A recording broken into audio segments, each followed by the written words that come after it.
Good afternoon and welcome to this year's annual members meeting. Thank you all for taking the time to join us live or to view today's meeting at a later date.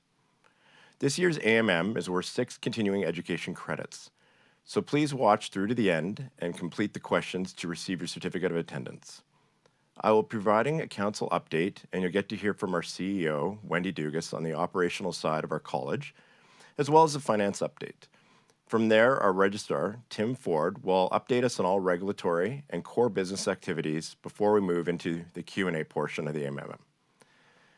To facilitate the submission of questions for you all, we are again using Pigeonhole. If you haven't already signed in, please go to pigeonhole.at and use the password ABAMM2024. Please feel free to submit your questions and vote for others, ones that you are most interested in hearing a response to this afternoon. As you submit your questions, we have staff from the college who will help us answer some in real time.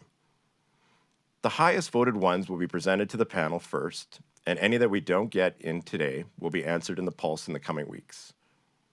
Pigeonhole will remain open until Tuesday for any questions you may think of after the AMA ends. I'll begin by providing an update on this year's council recruitment. In April, we sent out a call for applications for one 3-year position. It makes me incredibly happy to announce that we had 17 applications submitted this year. That is more than last year, and once again, the most we have received in many, many years. It confirms to us that the move to recruitment opened the door for members to apply that would have not previously run in the election format. Each applicant had a variety of qualifications that make narrowing down this process to only one person incredibly difficult. At this point in the recruitment, we are working with a third-party HR consultant who is vetting the candidates and will provide us with a shortlist for interviewing. In June, Council will vote to appoint one of the final candidates recommended to them from the selection committee. This next update is one that I believe many of you will be very happy to hear. It should come as no surprise that the most common piece of feedback we receive is about registration fees. Over the past few years, the college and council have been working to maintain their fiscal responsibility and provide fee decreases whenever possible. 3 years ago, council approved a decrease of $15, bringing the fees from $525 to $510. Last year, we approved a decrease of $11, bringing the fees to $499. I'm very happy to share that this renewal there will be another fee decrease of $29, bringing the total of registration fees to $470. As I've said before, it is important for council that when approving any decreases, we do so with the financial stability to maintain the new price for the next few years, and this decrease is no exception. I hope that this will continue to serve as a reminder of our ongoing commitment to provide support whenever we can. Wendy will also be providing a brief overview of the college finances later on. As we move closer to summer, I realize how quickly my end to my time on council is coming. It has been very rewarding 6 years, and I have learned so much from you and those around me. I have made no bones about the reasons that I ran for the election in 2018. I was frustrated with the lack of transparency and no clear process on how things were done. I feel strongly that many of these areas we needed to improve on at that time we have. But what I've also learned was that sometimes when things happen quietly or in the background, we have a tendency to believe that if you don't see it, it didn't happen. At the time, I didn't see how much work the council was putting into changing the transparency, and I also didn't realize the intricate dynamic of how the board works with the public and its members. When looking back, the progress we have made since 2018 is astounding. We became more transparent and built new relationships. We moved away from provincial exams and turned the process over to copper, which has helped us start to unify the profession nationally. As a fellow member, it was a tough pill to swallow when we were forced to move away from all the association-type activities. But looking back on it now, it has paved the way for many great regulatory changes and advancement in the profession. We have seen our council shrink in size, and our representation of public members has grown. This year, we welcomed a new deputy registrar and are taking on projects that should set up our profession for success for the foreseeable future. We have seen fees come down, and as I mentioned, will be coming down even more this year. We solidified a seat at the table, and our input is welcomed and appreciated. These are all things that I would have thought highly improbable in 2018 when I started. In this role, I have had the privilege to work and learn under 3 amazing former presidents. I've had the pleasure of connecting with more fellow paramedics than I have ever worked alongside with, and I've had the opportunity to debate with numerous other council members who have sat at the table with me during my term. We may not always have agreed, but I can promise you that the profession was always first and foremost in their passions and ideas. I know that the council will be left in very capable hands, and I'm very proud to say that we have a CEO and a registrar that will do everything they can to support council and all their amazing staff. I honestly wish that I was just starting out again and I could work with them all for another 6 years. It was once said that millions saw the apple fall, but only Sir Isaac Newton asked why. I do my best to live by this attitude, and I hope you do all too. Don't ever stop asking the tough questions or let our leaders sit back and do the things in the dark again. This time has allowed me to grow as a person, and I credit a lot of that patience and guidance shown to me by all of you and my fellow council members. I thank everyone I have worked with. I feel better prepared for any future journeys I may take or any positions that I might hold. I have a great deal of respect for those who work in our profession. We go to work sick, tired, drained, and emotionally scarred. We miss birthdays, holidays, special events, and spend a lot of time away from our families, and much of it can feel like a thankless job. But out of the hard times comes the strong bonds and the new families we create with one another. When I was in the Army, I was always told that nothing can break the bond formed in battle. I see this in our job every day. We are a special breed who deal with life-altering events every day. It is because of that that we are a family, and we can't forget to take care of each other. This is not an easy job, and I can't stress enough how incredibly proud I am to be part of this profession every day. As I pass the torch to the next council president and focus on my last few years as a paramedic, I want to remind you that you have all shaped the person that I am today, and without your support and constant pushing, I don't think I would have ever reached as far as I did. With that, I would like to welcome Wendy to the podium to give an update on the operations of the college.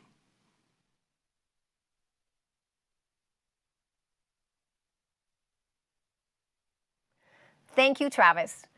A key component to the college's operations is continuing to find areas for efficiencies. We do this by consistently evaluating our processes and listening to your feedback. Over the last several years, we have improved key components to our business, largely due to your feedback. I am proud to share a few more areas that will be improving. In December, our staff started looking at alternatives to our current member card distribution.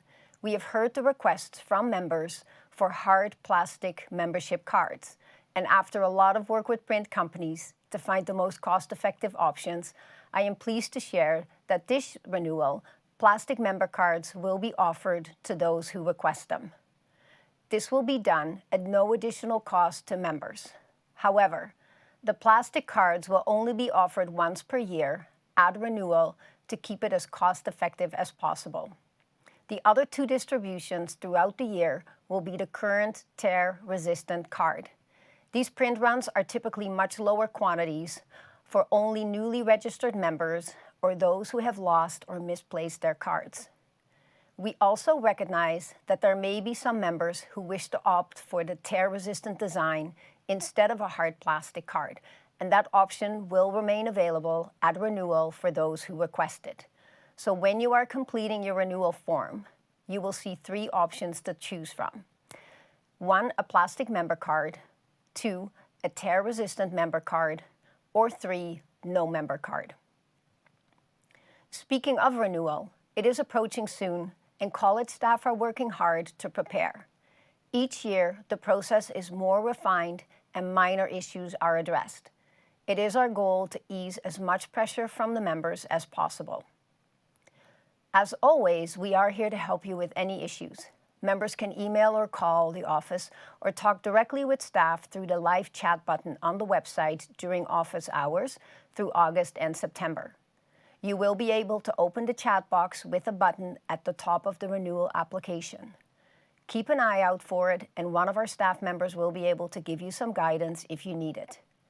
We also have a thorough step-by-step instructional video on the renewal process available in your portal. The overall process has not changed. You will need to complete the 3-step application consisting of the profile update, continuing competence record, and the professional responsibilities and declaration acknowledgement. Members will also need to ensure their professional liability insurance does not expire on or before October 1st. If it does, you will be required to provide updated insurance information in order to complete the application. The only noticeable difference this year is that along with the updated PLI record in your profile, you will also be required to upload the certificate provided to you from your insurance provider. At the beginning of this year, a professional liability insurance audit was initiated. A small group of members were randomly selected, and college administration reviewed the information in their portal. Members who had information that was flagged for potential inaccuracies were contacted to provide the PLI certificate for their policy in the portal.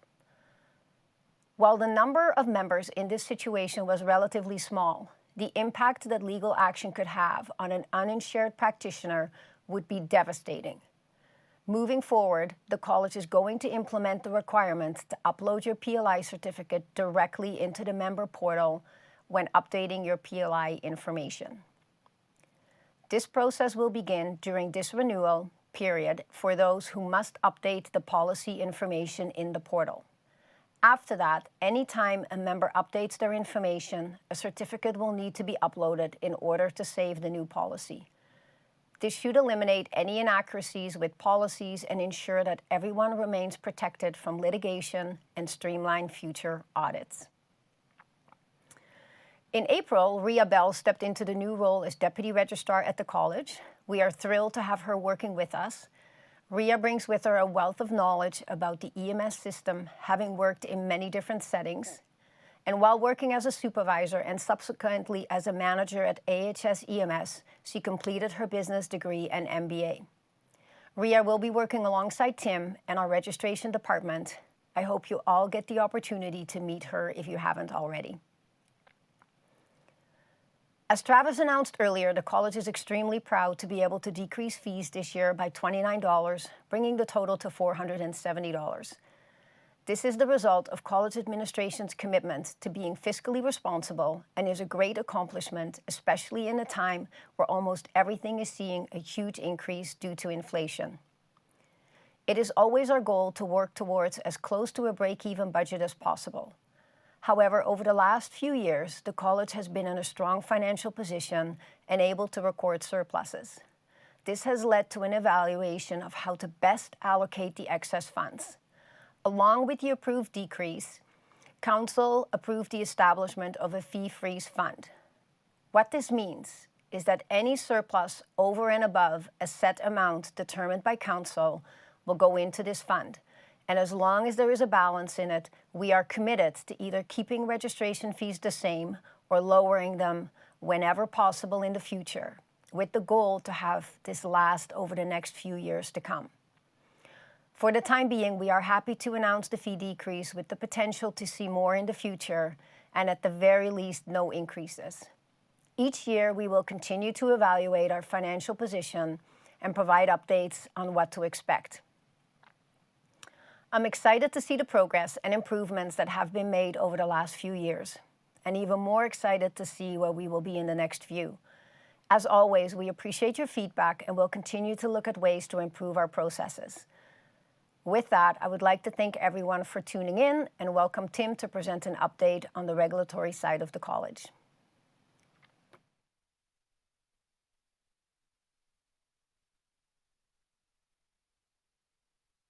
Thank you, Wendy. I will start as I usually do and give an update on our membership numbers. As of May 1st, we have 3,193 ACPs, 4,269 PCPs, and 1,445 EMRs registered, which puts us at a total of 8,907 practitioners. This is almost 300 more practitioners compared to last year, and this trend of increased membership has been consistent over the past couple of years. We should finish this membership year at just over 9,000 members, which is encouraging. However, we do recognize that workforce demands continues to outpace our growth. Now, as Wendy mentioned, renewal is right around the corner, and I'm happy to say that the process this year is mostly unchanged, which should make your renewal relatively easy. Since transitioning to the new registration platform a few years back, we've been able to make this process fairly straightforward. And now, With the ability to upload your PLI policies directly into the system, we expect this will not only increase efficiency of renewing, but also increase the accuracy of our records. And, not that I should have to remind anyone of this, but I will anyways, the deadline to complete the renewal process is 4 p.m. on September 30th. This has been our practice for the last 4 years, a process that we changed to ensure we had adequate staff available to help with last-minute renewal issues.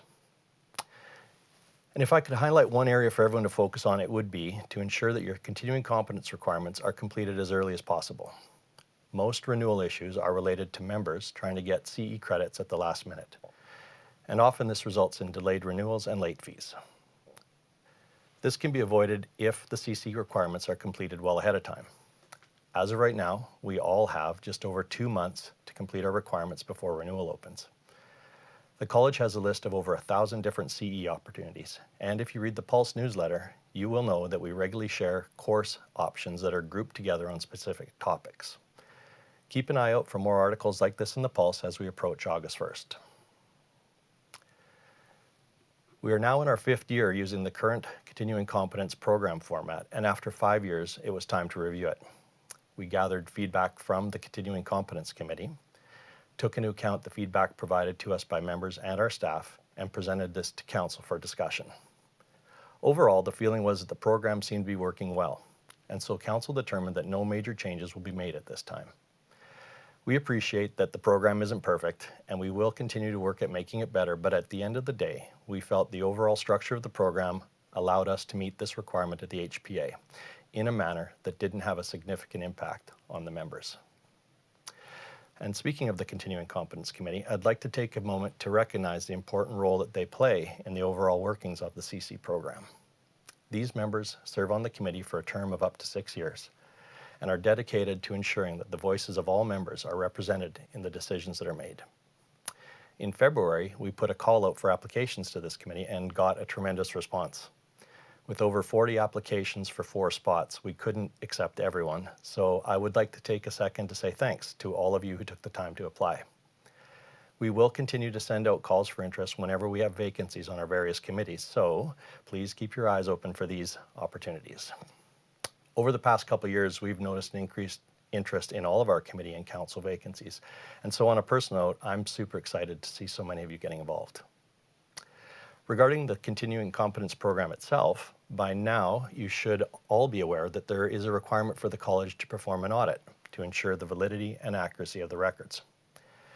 This year, we audited 546 member records, and the result was a success rate of 93%. This is a fantastic outcome, and I hope those who were audited found the process relatively painless. Just to give a little overview of the process for those who have not had to participate, the CC audit usually begins in November, when a percentage of the membership is randomly selected to participate. We then include other members who are mandated to participate, either from past successful audits or due to conduct reasons.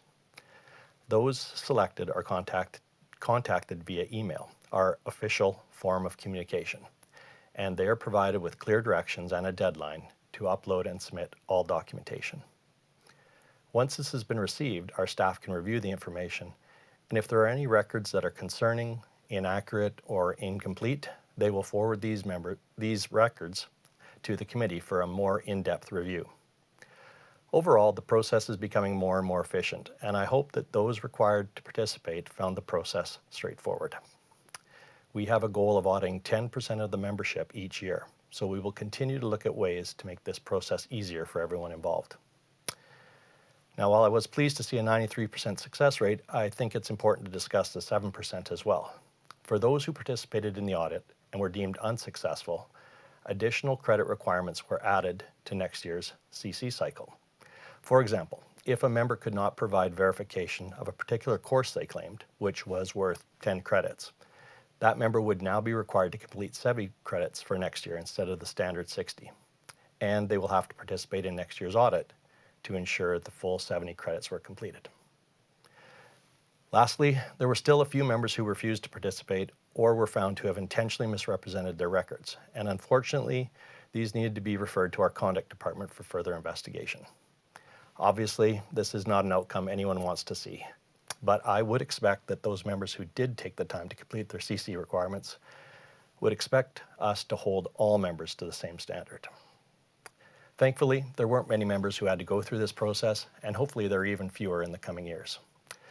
I know that completing renewal and completing CC requirements can be difficult at times, so I just want to let everyone know that you can always reach out to our registration and competent teams anytime throughout the year. They are always ready to answer your concerns and have experience with a wide range of issues, although I wouldn't suggest leaving those questions until 3 p.m. on September 30th. That can be a challenge. Moving on to a conduct update. We are trending slightly higher this year in the number of complaints compared to this time last year, roughly an 11% increase. While there isn't one particular theme or trend that stands out, we do notice that the majority of complaints originate from either the employer or other healthcare professionals. In fact, only about a quarter of our complaints come from patients or the public. Given this information, it's probably worth mentioning the importance of ensuring professional communication and collaboration, both with employers and with other health professionals in our daily interactions. Many of these types of complaints stem from our members interacting in an unprofessional manner or making inappropriate comments to colleagues or patients. So I would like to remind everyone to take care with the words they use and remember that you are representing our profession during these interactions. We also still get quite a few complaints submitted by members who have disagreements or conflicts with their coworkers. I just want to remind you that these kind of disputes are workplace issues that should be dealt through your employer, not the regulatory body, as it is our job to investigate professional misconduct and unskilled practice as it relates to patient care. And the final piece I want to touch on is the PLI audit that Wendy mentioned earlier. During the audit, there were members flagged for inaccuracies in the information they had provided to us. While that number was small, some members provided us with false information or did not have PLI coverage at all. And it should go without saying, but I will say it anyways, PLI coverage is a regulatory requirement. It is not optional. If you want to have a practice permit, you must have insurance, whether you are currently working in the profession or not. Now, I know it might seem like another hoop the college is making you jump through, but what it really is protection for you if you're the subject of a complaint. A civil lawsuit can be financially crippling, yet most PLI plans available at a very low cost. So please do yourself a favor and make sure you update your PLI policies each year. On a more positive note, there are a couple of significant changes on the horizon that I would like to share. The first change will be to the way conditions are displayed on your practice permits. And this will have more of an impact on PCPs than it will on EMRs and ACPs. Back in 2016, when we first came under the HPA, there was a decision made to include a large list of prohibitive conditions on members' permits, most of these on the PCP permits. At the time, the regulations authorized PCPs to perform a number of restricted activities that they were not trained on. So the decision was made to use prohibitive conditions and display this on the PCP practice permit. Moving forward, you will now all see a statement which will remind members that they are required to work within the college's standards of practice. And of particular relevance here would be SOP 4.1.2, where we remind our members that despite any authorization to perform restricted activities, regulated members must restrict themselves to performing only the restricted activities that they are competent to perform and those which are clinically relevant. Now, this change is happening for several reasons. First, the way we used to use these prohibitive conditions no longer aligns with the way the HPA now defines permit conditions. The second is the use of these prohibitive conditions was not applied consistently across all designations and education types. And finally, this demonstrates that the regulator is viewing its members as true healthcare professionals by allowing them more autonomy in their practice. You will now be responsible for knowing what restricted activities you are authorized and capable of performing, rather than relying on a list of conditions at the back of your permit. In the next few months, we'll be providing many more details on this important change. I also wanted to share some exciting news about a new project that the college is undertaking. As you are all likely aware, the new Canadian Paramedic Competency Framework was released by COPPR a few months ago. This comprehensive framework outlines the essential competencies and regulatory practice standards for paramedics across Canada. it also lists the core competencies that each paramedic at each designation should possess to enter to practice. These competencies cover a wide range of skills, knowledge, and attitudes necessary for safe and effective patient care. Our college staff and our educational stakeholders have determined that in order to align with the new National Competency Framework, a unified approach is required, which will be led by the college. The goal is to review the existing curriculum for EMR, PCP, and ACP programs, both here and abroad, and determine what changes need to be made so that future students will be well and equally prepared for this profession. Ideally, these changes will not only align with the new COPR framework, but will also give consideration to other important national publications, such as the Paramedic Chiefs of Canada recent white paper on principles to guide the future of paramedicine in Canada, as well as the PAC National Occupational Standards Profile. We will be looking to develop clear learning outcomes for the critical care paramedic designation as well, which is an area that until now has not been recognized in Alberta. The overall goal of this project is to develop a curriculum template for all designations that each educational provider can use to ensure that Alberta paramedics are trained consistently across the province and that our training is aligned with other jurisdictions. We will be looking into finding efficiencies with practicums, as well as developing a plan to provide gap training to existing registrants. We know that the demands on our profession over the past few decades have clearly demonstrated the need for additional and upgraded education, and we believe these changes will have an overall positive impact on our profession and ultimately the care that is provided to the public. I know that there are likely many thoughts and ideas about how this can best be achieved, and I want to assure you that there will be ample opportunity to provide feedback and input in all aspects of this. So please keep an eye on your emails in the coming months. So that wraps up my portion of the presentations. Thank you for tuning in and listening to our AMM. I know the questions have been coming in as we've been providing our updates, so now it's your turn to be heard. We will answer questions with the highest votes first, so please vote for the questions you feel are most important. Thank you.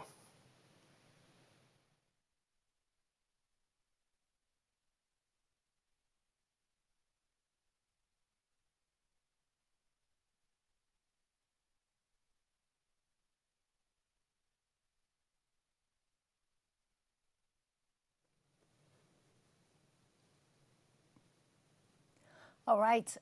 Thank you, everybody. We've had a lot of questions come in during the presentation. So I'll just get us started off with the first one. And the question is there any moves planned towards adding to the PCP scope a more effective pain management medication? Tim. All right. Well, I guess the answer is there is and there isn't. There is Penthrox is something that we're looking at. A trial was done recently in one of the fire services, integrated services, to do a study on Penthrox, and so we'll be looking at adding that. If the intent of the question, though, is to look at adding opioids into the PCP scope of practice, that we're a little bit limited in that regard, in that opioids fall under the Controlled Drug and Substances Act, and that's a piece of federal legislation that you need an exemption for.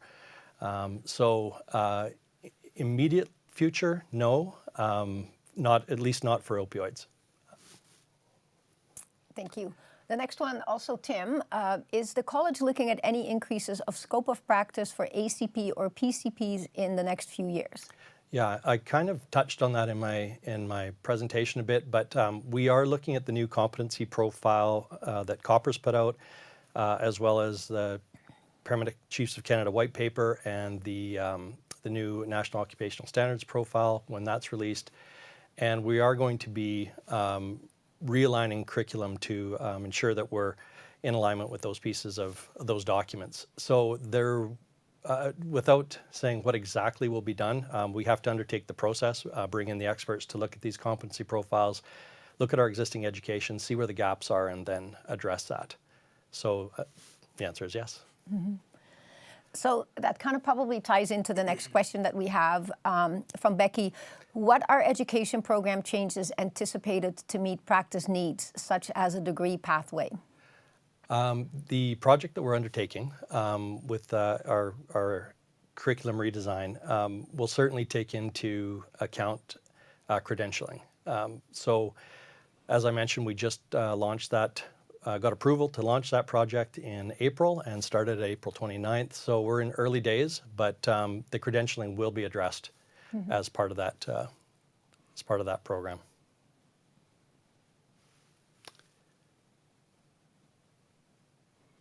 All right.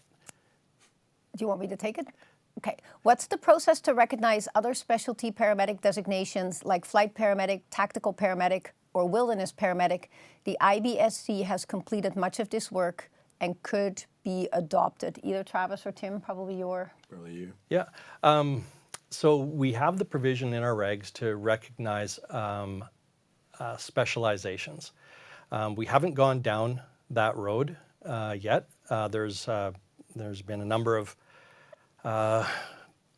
competing priorities, and the recognition of a specialty designation like flight, tactical, wilderness, it's a potential within our regs. We just haven't taken that on yet.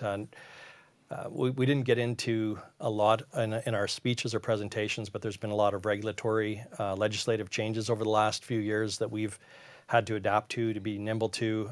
Now with the new competency profiles coming out and a project on education, the recognition of the specialty titles and designations, it just hasn't bubbled to the top of the priority list. Mm-hmm. Do you want me to start answering? Yeah, sure. Okay. Knowing that this is a challenging career with burnouts and lack of work-life balance, will the council address this gap to support paramedics and improve retention? Well, easy from our side is that we all see this as a huge risk to our profession, and we are trying to do things that we're allowed to under legislation to address these. But unfortunately, most of these fall under the purview of the employer paramedic relationship and not so much the college. Where hands are really tied, as I said in my speech, we moved away from association-type activities due to legislation, and a lot of those unfortunately fall in that. But I can tell you that it's high on our risk matrix, and we are trying to address it within our legislative abilities. Mm-hmm. Yeah, I might even just add to that and say that there's a Alberta EMS standing committee that has been struck by the Minister of Health that has a lot of key stakeholders sitting on this committee, and one of the things they are addressing is the workforce, how to increase retention, how to better prepare practitioners for this role, for this job. So while the college doesn't have a direct role to play there, we do participate. We have a seat at that table, and we're aware of the stresses out there, for sure. The next question is, are there any plans to expand the EMR scope of practice? I think that will tie into the education project that we're looking at the 2 new competency profiles. And I think it's important to let that project play out and get the work done before I say that there will be. Off the top of my head, with a 240-hour training that we currently have in the EMR program, I'm not sure what specific skills we would expand to without having to address the educational curriculum. So, thank you. How is the college working with the province to more effectively use pre-hospital care? I think that's probably part of that is like I mentioned, the standing committee on EMS. So we sit on that committee, advocate for how EMS might be able to alleviate some of the burdens on the healthcare system.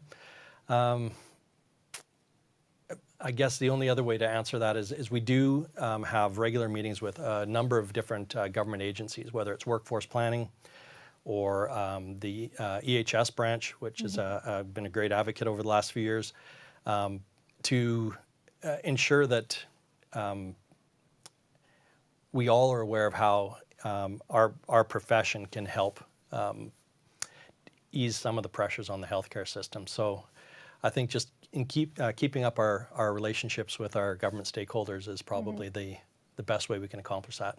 Yeah, absolutely. And the next question is, will there ever be a way for those with other health science degrees to challenge some content in the EMR, PCP, ACP program to reduce time in class to get them in the field sooner? There is a way, actually. Most of the educators have or will do a prior learning assessment. We call it a PLAR, that'll take into account training that has been done in other areas, and what could be applied to the EMR, PCP, or ACP program. So that already exists in a number of our educational stakeholders. Next question is, how did the number of applications this year compare to the number received last year? I'm assuming that might be council applications. I believe last year there were 15 applications to council, and this year there were 17. And we do use an external HR consultant to kind of pre-screen and vet all the candidates, also to make it more transparent and objective. And then there is a selection committee comprised of several council members that go through the interview process, and then a recommendation is put forward to council for the appointment of the preferred candidate. So that's all still in progress. That'll happen later in June at the council meeting. Will there be mandatory CE requirements for this year? To be determined. We've got a potential option, but it has to be, we want to make sure that the competence committee has a chance to review the potential course, and that council is aware and that they approve the potential course. So we have a meeting in June that we hope to have that discussion. So right now I can't give you an answer, but if we do come up with a mandatory CE component, we'll be sure to let everyone know well in advance. Why has the college gone with taking out the practical testing of new medics for their licenses? Is it not better that the new member can prove they are competent in their physical skills? That's a great question.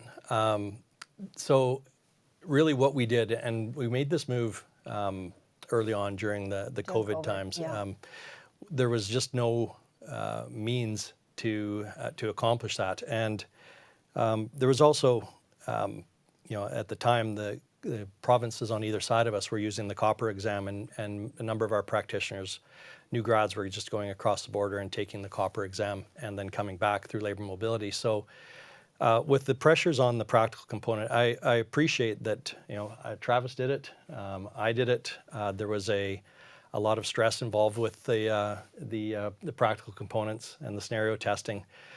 And when we moved away from it, because during the COVID time we had to, we really we put a lot of the onus then back on the schools and the educators to make sure that the educators were doing a solid job in assessing skills at the school. And really, at the end of the day, they are the educators. They're the ones that are specialized in that training. And in the move away from that, it's been now 4 years,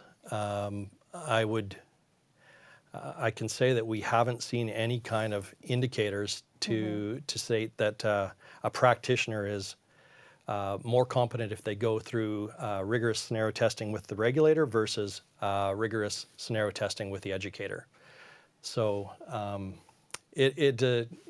for someone who really had to struggle through those scenarios, I don't know about you, Travis, you probably aced it, but but yeah, I can understand the question. But the national exam is accepted in 7 provinces. It is a thorough assessment of skills, and we've downloaded a lot of the onus on the educators to really make sure that scenario testing is robust. The next question, I think, Tim, will tie into the first question you kind of did with a different scope, but when will hydromorph be added to the ACP approved medication list? Yeah, well, this is an easy question, and it's a complicated question. So as I mentioned about the PCPs, adding opioids to the PCP scope of practice, there is an exemption that is granted under the Controlled Drugs and Substances Act, and that's a piece of federal legislation that allows ACPs to administer, carry, transport, dispose of these controlled drugs. And on February 3rd of this year, hydromorph was added, along with ephedrine and Suboxone. So there's been 3 new drugs added to the, it's called the Class 56 exemption. And so the college never really had the authority to say you can't administer hydromorph. Our education curriculum teaches ACPs about opioids and how to administer them, the whole class, not just a few set drugs. So we, as a college, never had the regulatory authority to say you can't. It was a federal piece of legislation.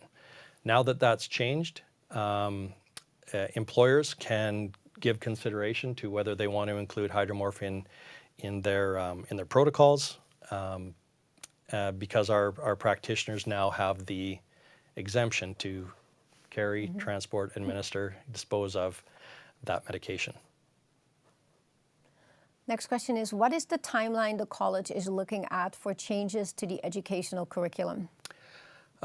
We expect this project to be completed by January 15th of 2024.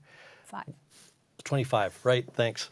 And yeah, and I expect, and based on the structure that we have the project set up, we will be in the early part of the fall, September, October, right around there, be circulating draft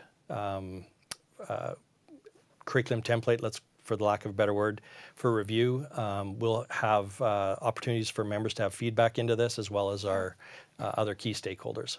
So it should be in circulation by the fall, let's just say, and the final project will be wrapped with a finalized template in middle of January. Will there be an opportunity for a hybrid model for the AGM? It would be nice to see everyone in person. I'll take that one. It was like when I first started 6 years ago, we were in Calgary, and it was really nice to have an in-person AGM. We actually made the decision to go virtual before COVID, even though it kind of coincided with COVID when we first did it. And we made the decision for 2 reasons. First of all, that because we're a province-wide organization, if you pick a city, it's just difficult for people to travel to it, and especially in this day and age where travel is not really, that easy anymore. We figured that it would just really add a cost to those people in attendance.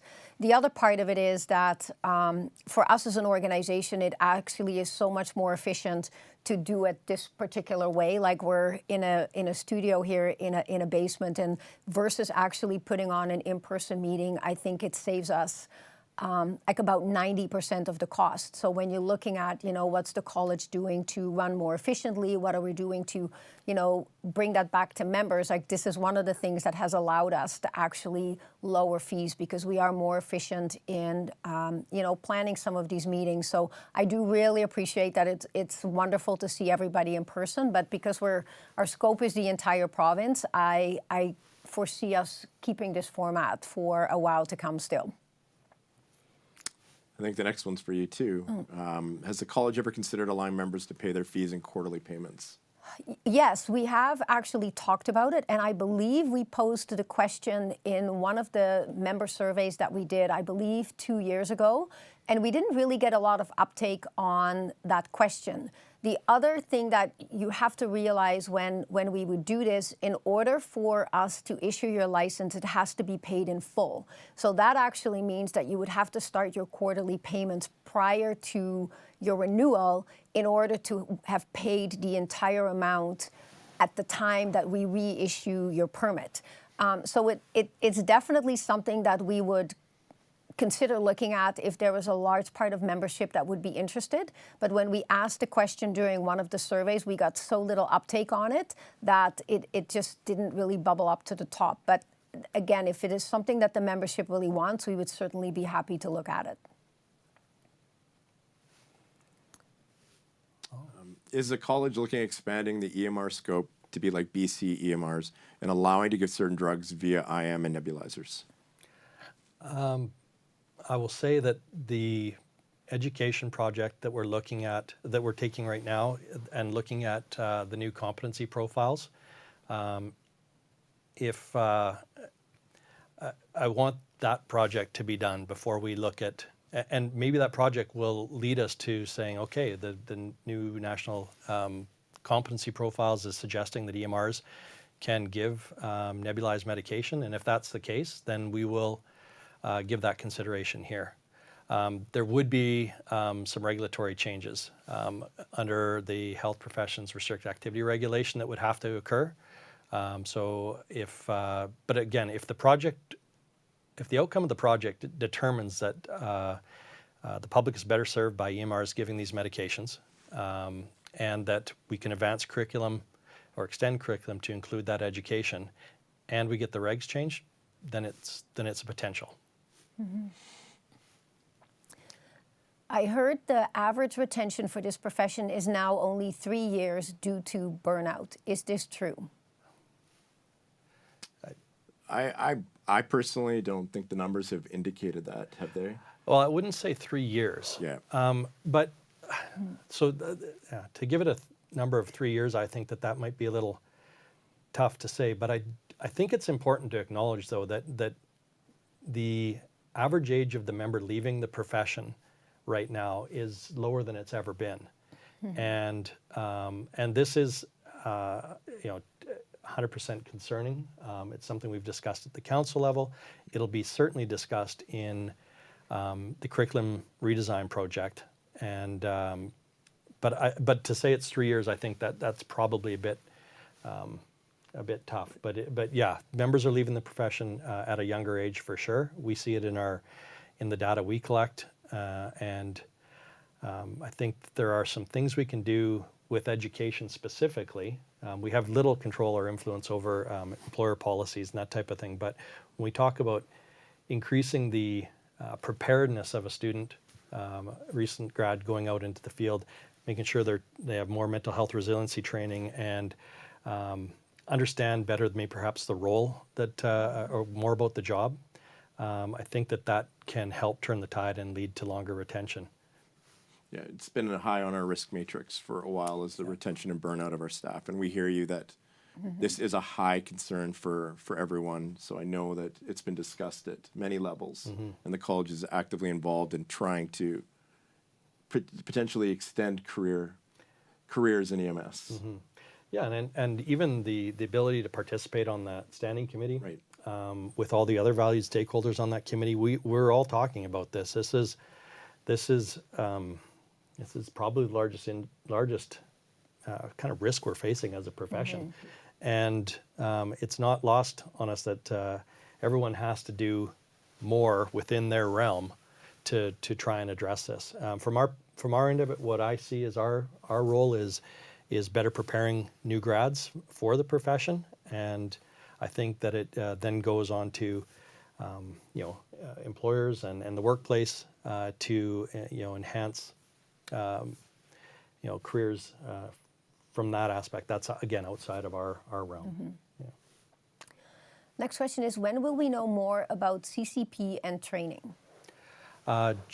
January 15th. Yeah. So one of the pieces that that I'm excited about this curriculum project is not only are we looking at EMR, PCP, and ACP curriculum, but this new competency profile that was released by Copper and the other two documents that I referenced are giving us some insight into what competencies are required to be a critical care paramedic. And this curriculum redesign project will give us a template for what a CCP program could or should look like to ensure that they are meeting the learning objectives set out by the new competency profiles. So this is all part of that project. Like I say, we'll be capping it off in January of next year, so we'll have a better idea then.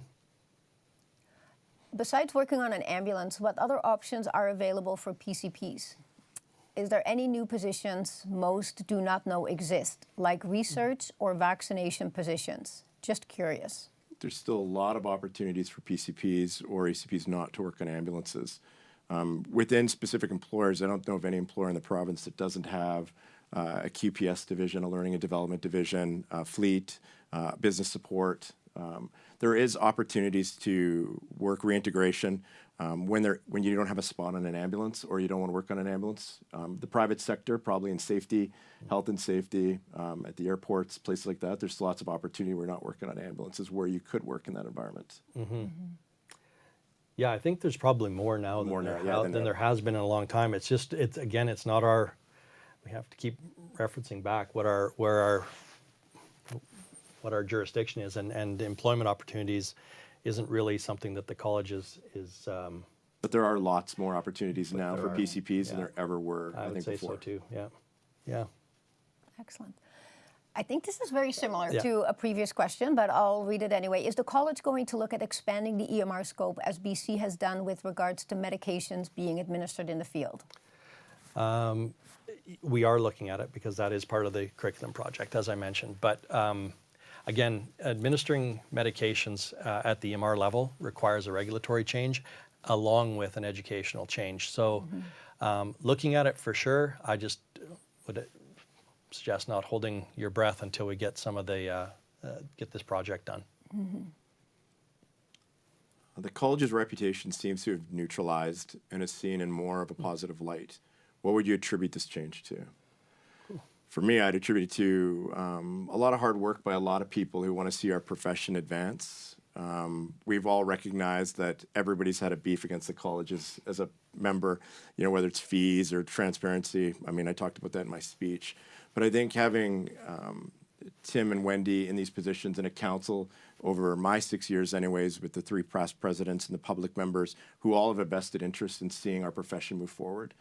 We worked very hard to kind of unearth all the skeletons, if there were any, or bury all the bad blood and try and show people that we're here to work with them and we want our profession stronger. And we're tired of that. We're tired of the negative attitude, and we're trying to do everything we can in order to put out a positive feeling is how I think. Yeah, I would just put a emphasis on the council piece. Yeah. Having people, be interested in serving on council and be interested in being part of the change. Council wouldn't have, if council hadn't have changed, there may not have been a desire to bring a separate CEO and registrar in, right? I mean, but council changed, saw that there was some challenge. And I think that that's a big piece, and that's trickled down to having a real strong administrative person here, and try and make sure that we're as aligned to the regulations as we can be.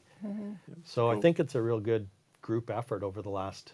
And to go from one person or 2 people applying for a position on council to 17 shows whatever we're doing and whatever we're doing, the membership sees us doing is obviously being taken in a very positive way, that people want to be part of the change and keep it going. Yeah, absolutely. I noticed some questions on expanding scope. What's the update on the expansion of the length of the PCP program to meet the needs of 25 plus years of scope creep? Well, I guess I can answer the first part. The update on the expansion of the length of the PCP programs is going to be determined by the project, and I know I keep referencing this, but the questions keep coming in. We want to. There's been a new competency profile it's been, I think, the existing competency profile was developed in 2009, passed in 2011. So that's 15 years of the same competency profile. Now we've got a new competency profile. Education will likely expand. And this project is to do exactly that. Look at the new competency profiles and the other documents and consider where programs could be expanded. And yeah, that's what we're doing. That's the update. As far as the scope creep bit, if you're referring to PCPs creeping on the scope of an ACP, a lot of that is still separated by the regulations. The health professions restricted activity regs clearly delineates what a PCP can do and an ACP can do. So there shouldn't be that scope creep into it, and what an ACP can and can't do, because that's pretty laid out by the regs. Any plans to attract more people to the line of work?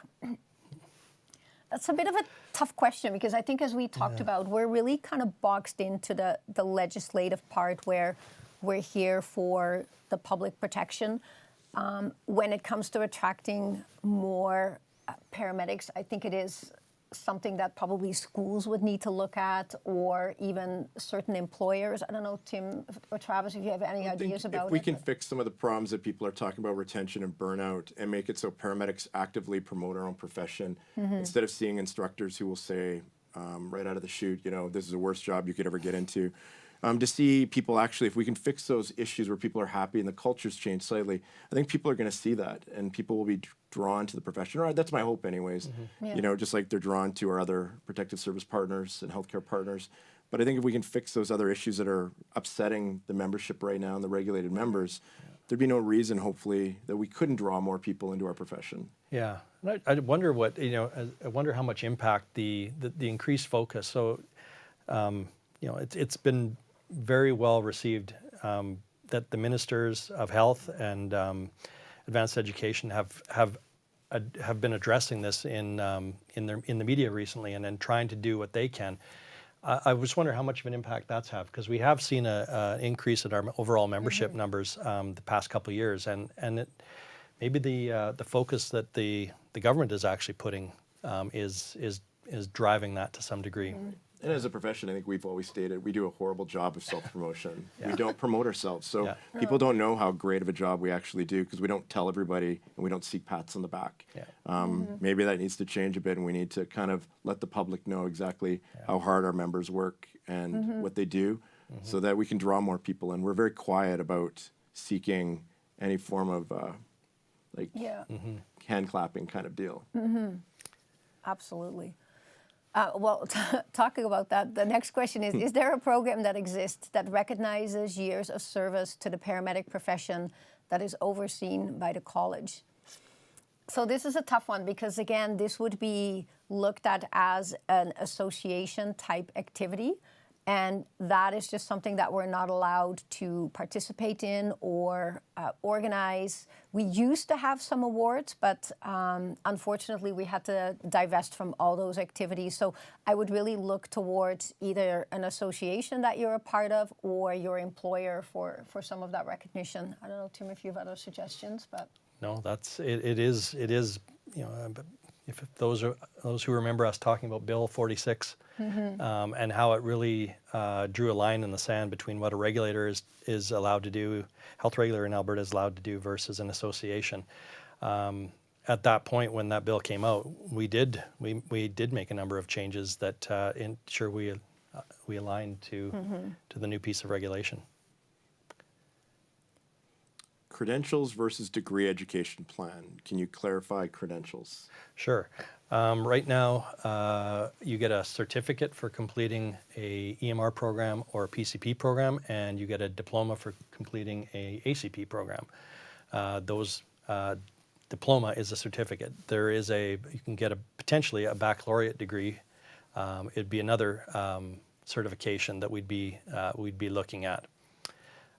But again, that is part of the project. As I mentioned, the project will be taking into consideration credentials such as a baccalaureate degree. Yeah.